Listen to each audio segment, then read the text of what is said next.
घटनाएँ रुक नहीं रहीं, ये पहले भी होती रही हैं और मुख्यमंत्री योगी आदित्यनाथ जी सबसे पहले तो अपनी पुलिस ठीक करनी पड़ेगी। उस बिटिया के साथ इतना बुरा दुर्व्यवहार किया, दामनी वाले केस के सब बाद में कितने दामनी वाले केस बन गए।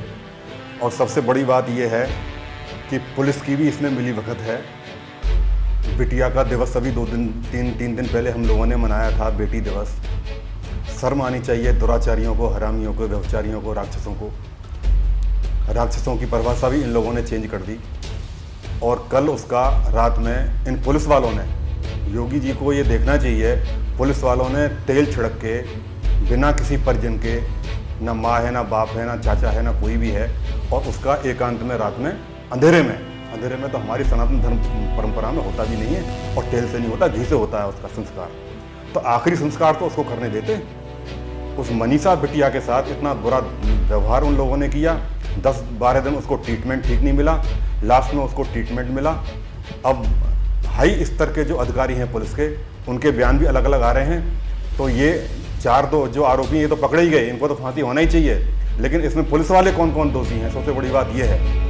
और बिना परिजनों को सूचित किए कल जिस तरीके से उसका दाह संस्कार अंधेरे में कर दिया गया, मिट्टी के जो भी तेल था वो लिक्विड था, घी नहीं था, परिजन कोई भी नहीं था। अगर अविवाहित लड़की है तो उसका भाई है या बाप है, वो करता संस्कार, माँ होनी चाहिए थी, कोई भी नहीं था, तो उसकी जांच हो। इन हरामियों को तो फांसी होना ही चाहिए। पुलिस वालों पे भी क्वेश्चन है। योगी जी से मैं अपील करूंगा, योगी सर जी, माँ बाप कह रहे हैं कि बच्ची की जीभ काट दी गई थी, उसकी रीढ़ की हड्डी तोड़ दी गई, वहीं पुलिस वाले इस बात को इंसाफ है। बच्चे के जो बिटिया के, मनीषा के जो परिजन हैं वो सत्य बोल रहे हैं, वो गलत बोल ही नहीं सकते। छोटे से गांव के गरीब लोग हैं, वो बेचारी चारा काटने गई थी, बस कुछ सेकंडों के लिए माँ से अलग हो गई थी। अब ये पुलिस वाले जो गलत बयानी दे रहे हैं, पुलिस वालों ने तो पहले थाने में उसको एक साइड डाल दिया और उसको बोला गया ये जो है नौटंकी कर रही है। नग्न अवस्था में उसको थाने में एक जगह लिटा दिया गया, 18 साल की बिटिया को। उसकी माँ ने आके उसके ऊपर दुपट्टा डाला।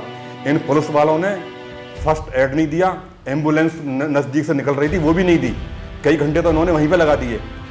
पुलिस वालों का स्टेटमेंट बिल्कुल रॉन्ग है। और हाई स्तर के जो अधिकारी हैं पुलिस वाले, उनका भी गलत स्टेटमेंट है। योगी आदित्यनाथ जी को कम से कम उनके प्रति इतना वो नहीं करना चाहिए। बिटिया के प्रति सहानुभूति रखते हुए इन पुलिस वालों के प्रति जरूर कानूनी कार्रवाई होनी चाहिए, जिन लोगों ने उस समय FIR नहीं दर्ज की, इतना लेट ट्रीटमेंट किया। और ये सफदरजंग हॉस्पिटल में आके कल उसकी डेथ हुई है। वो 22 तारीख से ठीक हो गई थी, लेकिन 14 से 22 तक उसका इलाज ठीक हुआ नहीं। उसका कौन दोषी है, उसके प्रति भी कार्रवाई की जाए। योगी जी को हम मानते हैं, उनसे बड़ी उम्मीद रखते हैं, लेकिन उनके उत्तर प्रदेश में एक के बाद एक वारदातें रुकने का नाम नहीं ले रही। अब ये मौलवी ने 7 साल की बिटिया के साथ कर दिया, एक उसमें साधु, मैं किसी का नाम नहीं लेता, लेकिन कोई भी बचा हुआ है नहीं। तो इन पर कानूनी कार्रवाई होना चाहिए।